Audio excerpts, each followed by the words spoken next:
அகர முதல எழுத்தெல்லாம் ஆதி பகவான் முதற்றே உலகு கற்றத நாயக பயனர்கோள் வாளறிவார் நட்டால் தலால் அரது பலர்மிசை ஏகிறார் மானடி சேர்ந்தார் இளமிசை நீடு வாழ்வார் வேண்டுதல் வேண்டாமே இளானடி சேர்ந்தாக்கி ஆண்டும் நெடும்பே இல இருள் செய்வன் பொருட்சே பொருள் பொடிந்தார் மாட்டு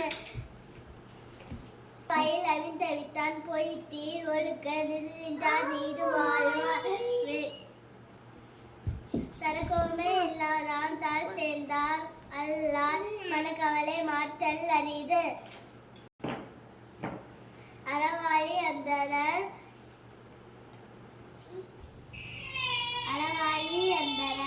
தாழ் சேர்ந்தார்க்கு அல்லால் பிறவாளி நீந்தல் அரிது கோளில் பொறியில் புனதிலவே என் குடந்தால் தானே வணங்கா தலை பிறவி பெருங்கடல் நீந்துவார் நீந்தா இரவனடி சேராதா. நன்றி.